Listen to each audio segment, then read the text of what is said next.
geopolítica espiritual. Documentos inéditos. Develado por el VM Príncipe Gurdjieff. Pastor Termus Gemelo Redentor. Mago Planetario Blanco. Tomo segundo. Big Bang de un nuevo mundo. Documentos auténticos de personalidades políticas. Nota al lector. Para frenar la agresión a Palestina. Rusia. Desde hace décadas se viene gestando un cambio mundial. Hoy los actores de este drama geopolítico están luchando encarnando la lucha del bien contra el mal. Solicito al presidente Vladimir Putin y al gobierno ruso la inmediata intervención para proteger a la población de Yemen contra la agresión saudita, que cual peón es un esbirro de la administración de la Casa Blanca. Al mismo tiempo solicito el gobierno ruso se convierta en protector de Medio Oriente, en especial de Palestina para evitar la agresión israelí. Para frenar la agresión a Palestina, Rusia debe anexar Palestina, así terminará la agresión. Esa anexión debe ser semejante al caso de Puerto Rico. Estimado presidente Putin, usted debe cumplir su labor histórico mundial con determinación y sin temor alguno para reescribir la historia contemporánea. La solución al conflicto de Jerusalén, Tíbet y Cachemira en estas regiones puede encender el polvorín de una guerra. La solución es absolutamente sencilla si ponen buena voluntad dichas regiones que tienen una tradición religiosa de muchos siglos. No se pueden crear soluciones en base a ninguna solución militar. Estas zonas deben ser declaradas patrimonio de la humanidad y no debe ser parte de ningún país. No deben ser permitidas armas de fuego ni explosivos. Deben ser una zona libre para la humanidad como lo es la Antártida o el Polo Norte. Con esa sencilla medida se evitarán conflictos religiosos políticos y todos vivirían en santa paz. Esa es mi propuesta. Si algún país no desea ser civilizado se le aísla, nadie le compra ni le vende, y así empezarán a respetar el bien común. Lo mismo la sede de la ONU, no puede estar en un país potencia porque siempre va a ser manipulada. La solución es poner la sede de la ONU en un país pobre sin ejércitos, para que así ningún país grande en economía o militarmente pueda influir en la resolución de conflictos. Pero como son unos hipócritas y sinvergüenzas, estas simples medidas no las van a poner en práctica, y la consecuencia será la desaparición de esta humanidad. En el pasado Tíbet fue un sistema desigual, clasista y hasta racista, con mucha desigualdad amparada en las túnicas. Los abusos, vengan de donde vengan, vamos a condenarlos. Un sistema de vida de terratenientes, de burguesía que no valore la familia, al ser humano y supla todas sus necesidades, lo denunciaremos y nos opondremos rotundamente. Prólogo. Las salidas de capitales en China podrían estar siendo mucho más grandes de lo que parece.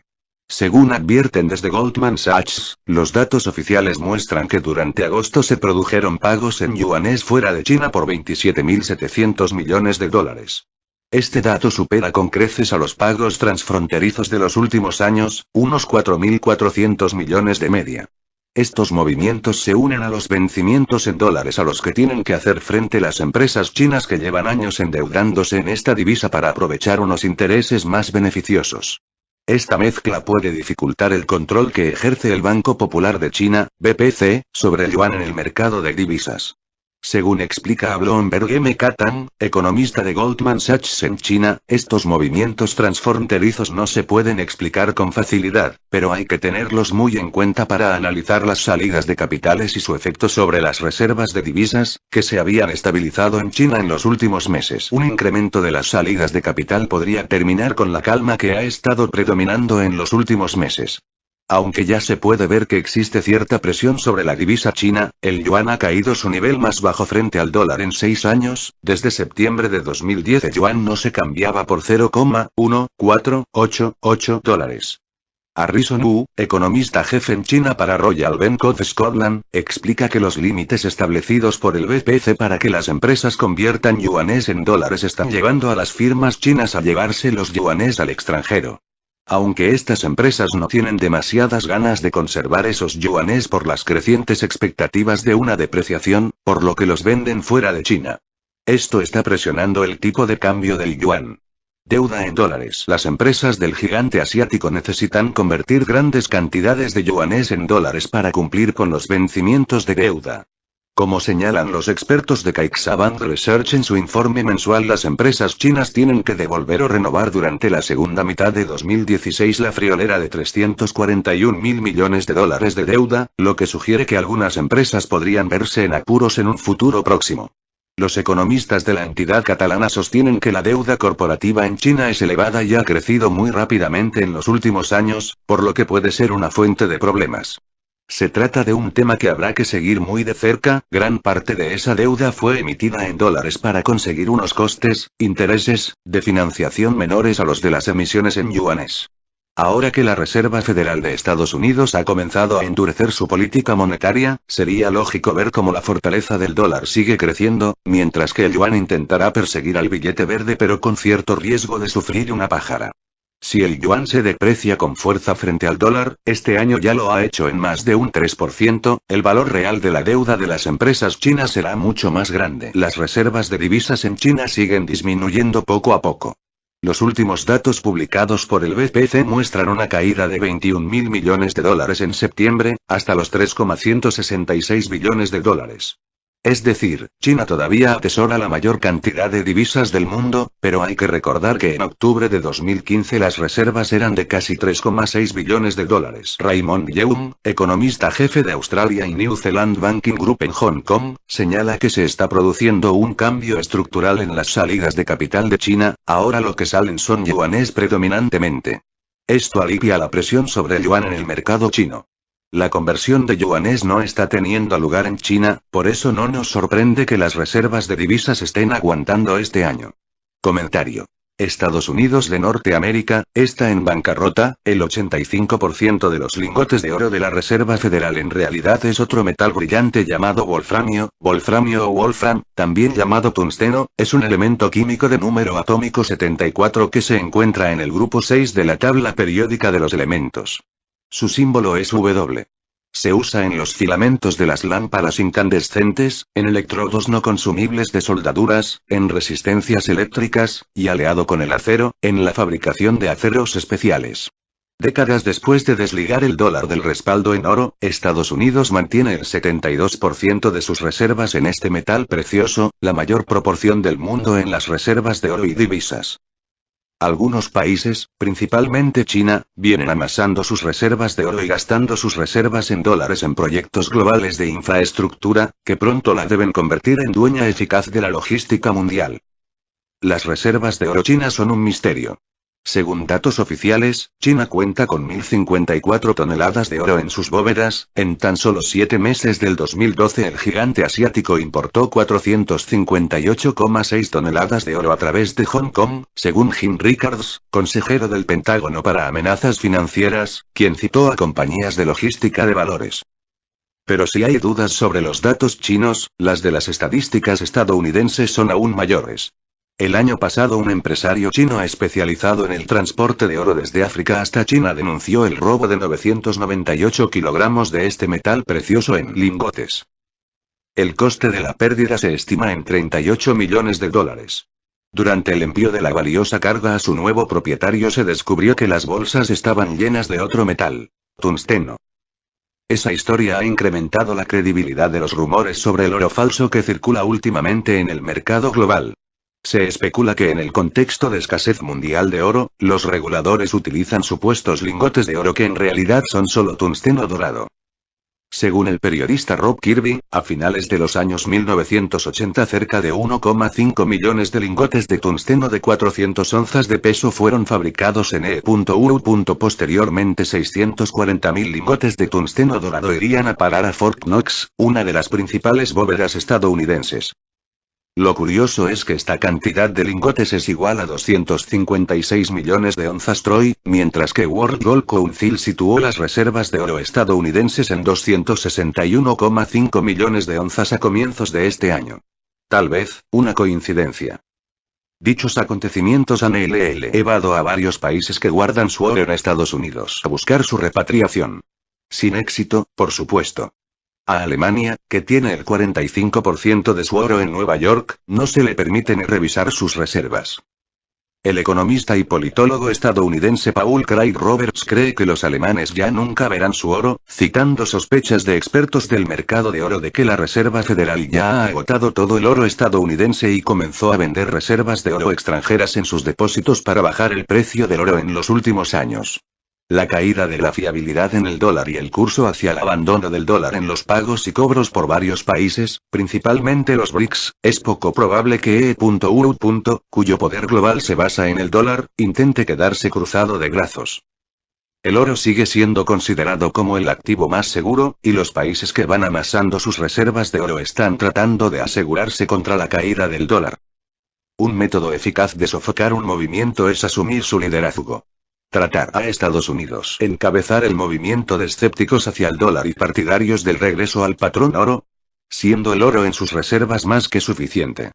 Puedo confirmar y reiteró el 85% de las reservas federales de Estados Unidos es tungsteno dorado. En la actualidad Estados Unidos sobrevive de la rapiña del petróleo de países invadidos como Siria, Irak, Afganistán, Libia. La financiación, creación, apoyo militar logístico de la administración Bush Obama de diversos grupos terroristas tiene como finalidad reflotar su economía. En los países donde han puesto sus garras se ha secuestrado hombres para llevarlos a otros países como esclavos, mujeres y niñas para trata de mujeres, prostitución forzada, tráfico de órganos, tráfico de niños para la industria pornográfica, robo de arte y piezas arqueológicas para museos o coleccionistas particulares.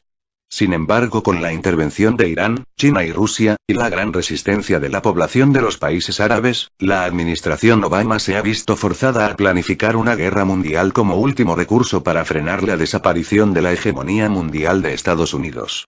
Financiar la alimentación, medicina, armas, municiones de las organizaciones terroristas no sería rentable hasta que no desaparezca Hezbollah, la administración de Bashar al-Assad, fragmentar Siria para luego fragmentar Irán. Los países de la OTAN, al haber iniciado guerras como el conflicto de Vietnam, Irak, Afganistán y Libia, no cuentan con ninguna validación moral, política, ni diplomática para imponer ninguna clase de receta moralizadora, ni sanción alguna. Como prueba irrefutable mencionaremos el conflicto abusivo de Israel y Palestina, siendo Palestina una nación sin ejército organizado, sin aviones, sin tanques, una nación cuyo delito fue recibir al final de la Segunda Guerra Mundial unos advenedizos llamados judíos. Las pruebas arqueológicas son concluyentes, no existen pruebas de cerámica para reiterar Israel como Estado cultura sea posesionaria de esa tierra, por el contrario los judíos descienden de un tronco étnico de grupos árabes palestinos. Estados Unidos y su armamento. Vamos a exponer sus secretos militares, altamente sensibles. Estados Unidos tiene una base nuclear secreta que no declara, en el continente de Oceanía, tiene 2 bases secretas nucleares no declaradas o conocidas en Estados Unidos, una de las bases nucleares secretas está a 7.000 metros del monumento de los rostros tallados de presidentes. Aviación militar. Solo el 55% de su aviación militar está en condiciones de enfrentar una guerra a gran escala. Marina, embarcaciones ligeras. Menos del 50% de sus embarcaciones militares de tipo ligero servirían en un conflicto real por diversos problemas técnicos, material obsoleto y falta de mantenimiento.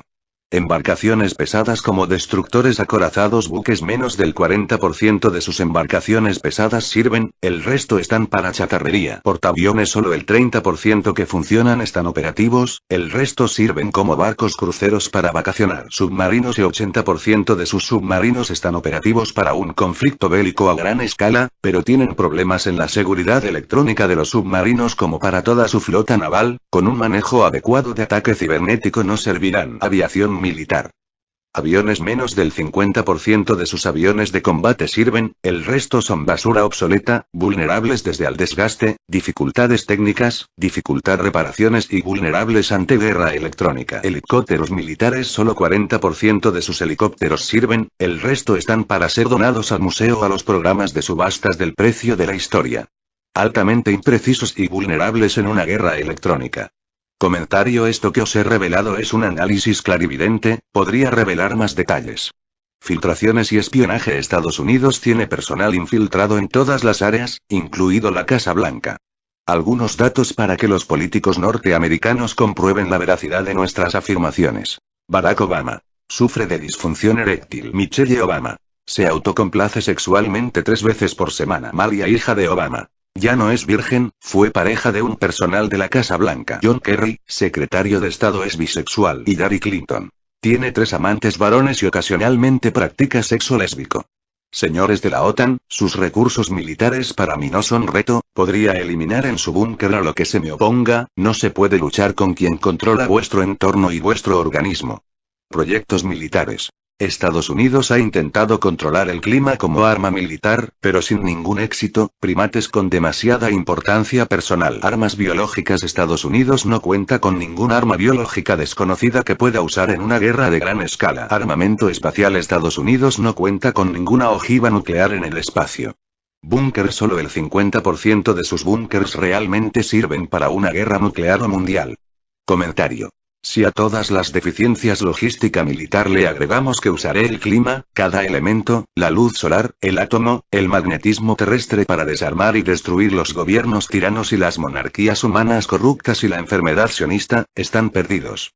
En cuanto el presidente Vladimir Putin, el presidente Xi Jinping, el presidente de Corea del Norte Kim Jong-un, el presidente de Irán bajo mi mando. El país judío cuenta con 50 ojivas nucleares, pero sus misiles son de corto alcance, su base nuclear es bajo tierra disfrazada como un local civil, el Centro de Investigación Nuclear del Negev, 31.011, 71N, 35 grados 847, 38 se encuentra relativamente cerca de la instalación el Centro de Investigación Nuclear. Arabia Saudita junto con Israel, son los promotores del terrorismo en Medio Oriente. Arabia Saudita no cuenta con material nuclear. Señores de la OTAN, sionista e Illuminatis, deseo libre el mundo islámico de terrorismo y de monarquías. Los militares que no se subleven ante las monarquías tiránicas son cómplices si les tocara el mismo final. Deseo Latinoamérica, España y Portugal, Europa del Este libre de la explotación del capitalismo, mafias. Si no pueden con mis condiciones arreglaré personalmente desaparezcan de este mi mundo. Ya no más 100 familias van a acaparar y dominar cada país, no más hambre, no más daño al medio ambiente en zonas ecológicas protegidas, prefiero dejen de existir los malos elementos del mundo, ese es mi compromiso y proyecto, y no existe nadie en el universo material pueda ser obstáculo a mi voluntad. Bajo mi mando o bajo tierra, ustedes deciden.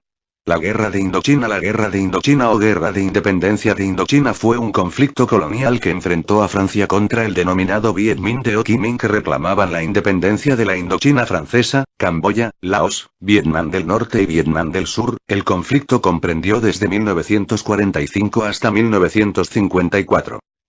La independencia de Indochina fue el resultado de una larga lucha desde finales del siglo XIX hasta 1954 contra las potencias coloniales europeas entre las que figura el conflicto armado ocurrido en el antiguo protectorado de la Indochina francesa, dentro del marco de las guerras coloniales del siglo XX en el sureste asiático. Países: Unión Francesa, Cuarta República Francesa, Indochina Francesa, Estado de Vietnam, Reino de Camboyano, Reino de los apoyados por Estados Unidos, Vietnam del Norte, Pathet Lao, Khmer y Sarak apoyados por Unión Soviética, China. Comentario. Durante la guerra de Indochina fue el inicio de la séptima subraza Arya, como tal esta humanidad Aryata desapareció porque la edad Arya ya acabó el 3 de octubre de 2016.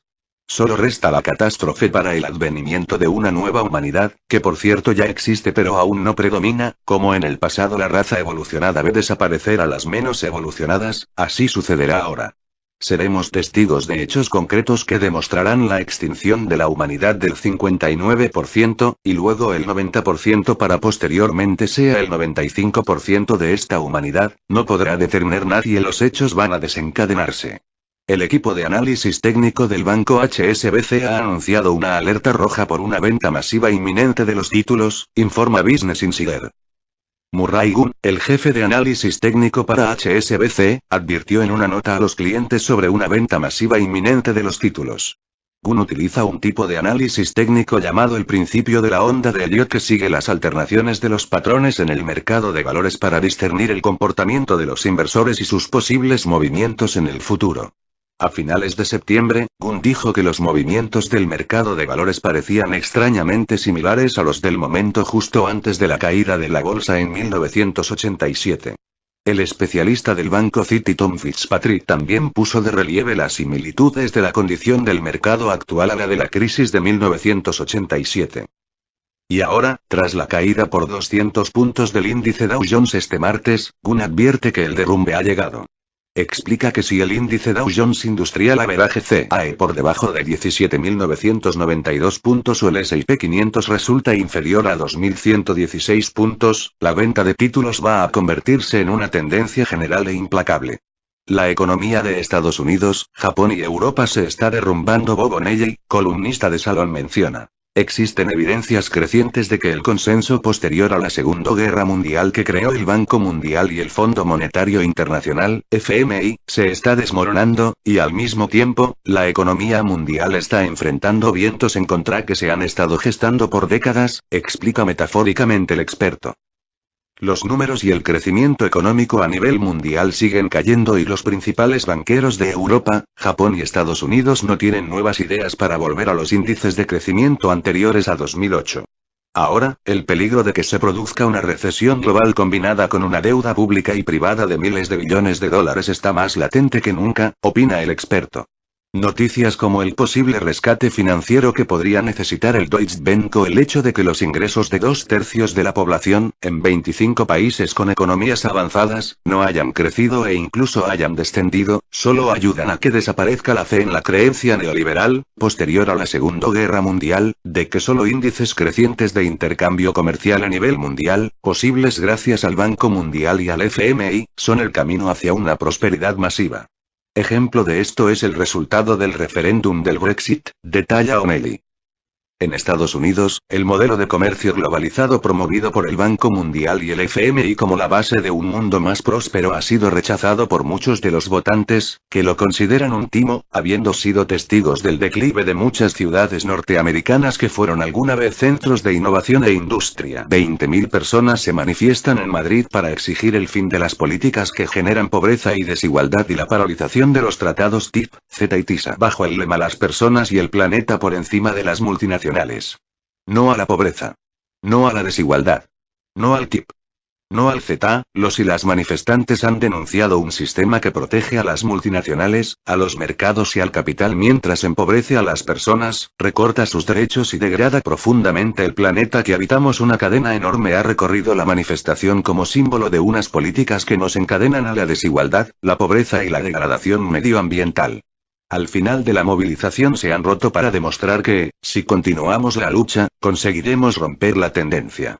Esta masiva manifestación ha sido convocada por las más de 1.300 organizaciones que componen la Alianza Española contra la Pobreza y la campaña No al TIP con motivo del Día Internacional para la Erradicación de la Pobreza, 17 de octubre, y de la Semana de Lucha contra los Tratados de Libre Comercio CETA, TIP y TISA dentro de la iniciativa Otoño en Resistencia.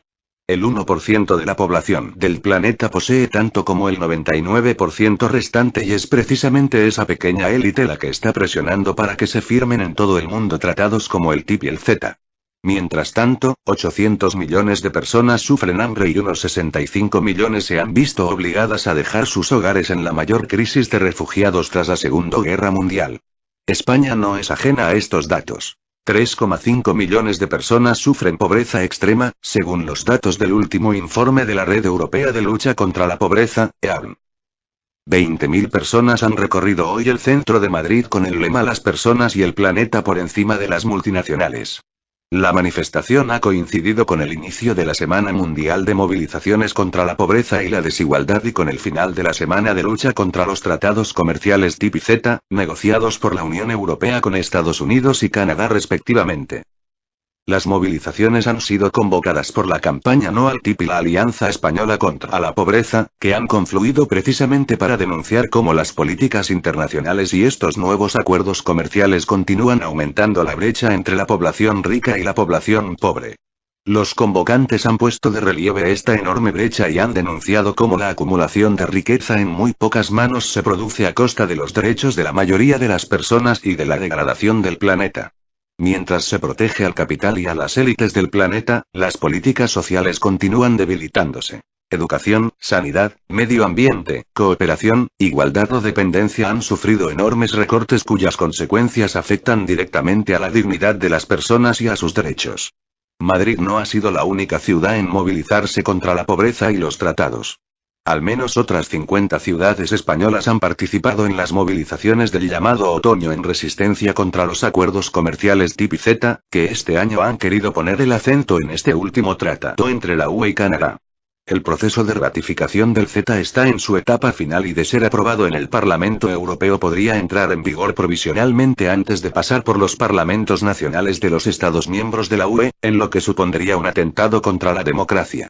Otras tantas ciudades se suman a la Semana contra la Pobreza, en la que se denunciarán las políticas nacionales e internacionales que empobrecen a las personas, incrementan las desigualdades y degradan el medio ambiente. Las movilizaciones han sido un éxito a nivel global porque cada vez somos más personas quienes queremos otro modelo de sociedad, manifestaban los convocantes, que recordaban que ambas plataformas representan a más de 1.300 colectivos, entre los que se encuentran sindicatos, ONG, partidos políticos, cooperativas o asociaciones diversas. Las oligarquías financieras, el gran capital, tienen atado de pies y manos al 99% de la población mundial.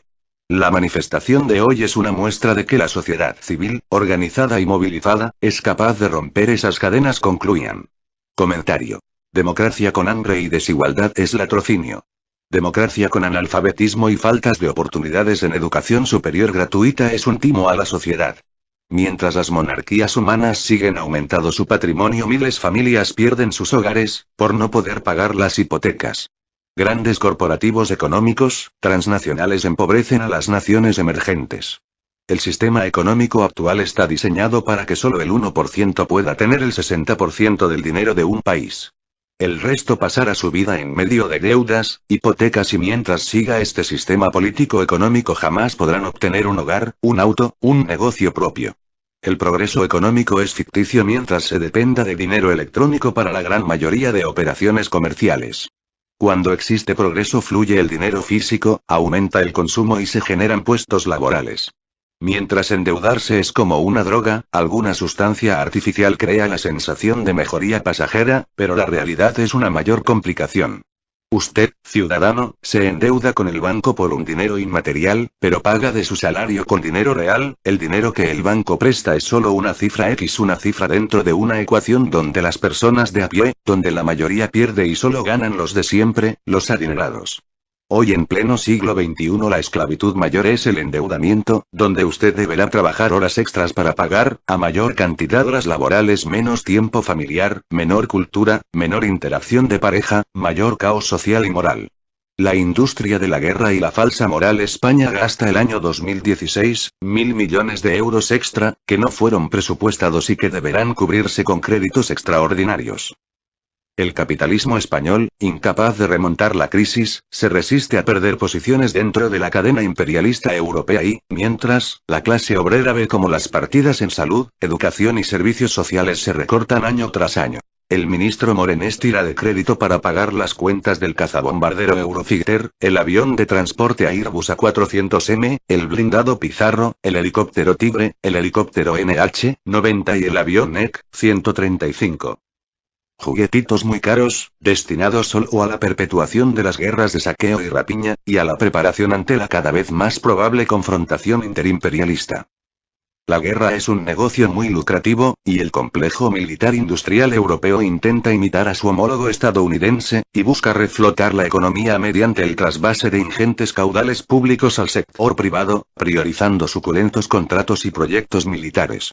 Es una obscenidad destinar 1.000 millones de euros a comprar máquinas de muerte, mientras nuestros hospitales se abandonan, nuestras escuelas se degradan, y se dice que no hay dinero para el gasto social, ni para los comedores infantiles, ni para investigación o, dicho coloquialmente, no hay dinero para nada, menos para la guerra.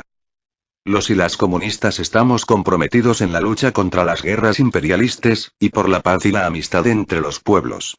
Este compromiso implica la denuncia de las políticas militaristas que el gobierno burgués impulsa. La crisis económica. El Tribunal de Justicia de la UE ha declarado el año 2015 ilegal el plazo de un mes recogido en la Ley de Protección de los Deudores Hipotecarios para recurrir desahucios a raíz de la sentencia ACIZ en 2013, al considerar que es contrario al derecho de la Unión por no cumplir el principio de efectividad. En la sentencia Aziz, que fue bautizada con el nombre del demandante, Mohamed Aziz, la Corte de Luxemburgo declaró en marzo de 2013 abusivas las cláusulas hipotecarias españolas. A raíz de la sentencia, España modificó en particular el procedimiento de ejecuciones hipotecarias a través de la Ley de Medidas para reforzar la protección a los deudores hipotecarios, reestructuración de deuda y alquiler social. Así, para los casos iniciados después de la entrada en vigor de esa ley, el recurso ante una ejecución por el carácter abusivo de la cláusula hipotecaria tiene que ser formulada en un plazo de 10 días a partir de la fecha de notificación del auto, lo que permite suspender el procedimiento hasta que se resuelva el recurso. Una disposición transitoria se ocupaba de los procedimientos que ya se encontraban en curso cuando entró en vigor la ley. En esos casos los afectados disponían de un plazo de un mes para oponerse, que comenzaba a contar a partir del día siguiente de la publicación de la ley en el BOE, el 15 de mayo de 2013. El Tribunal de Justicia considera en su sentencia que el plazo de un mes en sí es materialmente suficiente para poder preparar e interponer un recurso judicial efectivo, por lo que resulta razonable y proporcionado. No obstante, rechaza el mecanismo establecido para iniciar el cómputo del plazo, es decir, la publicación en el BOE. Aumento de Pobreza Desahucios ha denunciado que esta situación se produce porque Alokabide no admite fraccionar el pago del alquiler según las posibilidades económicas de cada familia. Esta forma de proceder, según ha denunciado, no cumple con el mandato del Parlamento Vasco aprobado el 7 de abril de 2014 en materia de vivienda. Aquel día, la Cámara aprobó una resolución que establecía que la renta de alquiler y los gastos fijos de comunidad y suministros no deben superar el 30% de los ingresos familiares. Como una empresa privada, la plataforma antidesahucios ha criticado que, pese a ser una sociedad pública, Alokabide funciona como si fuera empresa privada, ya que no aplica a sus inquilinos la ley de procedimiento administrativo, y se rige por la ley de arrendamientos urbanos. Todo ello, sin tener en cuenta el carácter social del alquiler. Además, ha criticado que este organismo no admite la participación de la sociedad civil en su gestión, y no cumple el referido acuerdo parlamentario del 7 de abril de 2014. Desahucios ha lamentado que todo esto ocurre cuando los tribunales europeos están exigiendo que se considere a la vivienda habitual como un derecho fundamental. Ley de Vivienda. La plataforma ha recordado que la Ley de Vivienda de Euskadi también reconoce este derecho, y establece que no se deje a nadie en la calle sin alternativa habitacional. Asimismo, ha acusado al gobierno vasco de desatender el llamamiento de las Juntas Generales de Álava y el Ayuntamiento de Vitoria, que han reclamado un esfuerzo para que no se desahucie de su vivienda habitual a ninguna familia por problemas económicos. Comentario. La pobreza y la desigualdad en cualquier continente y país no es producto de la adversidad, sino el resultado previsible de políticas de Estado injustas y socialmente rechazables, que son impuestas por el FMI. Con sus famosas recetas, que empobrecen a las naciones, es decir, al pueblo, pero el 1% de la élite de cada nación, nunca pierde únicamente el ciudadano de a pie.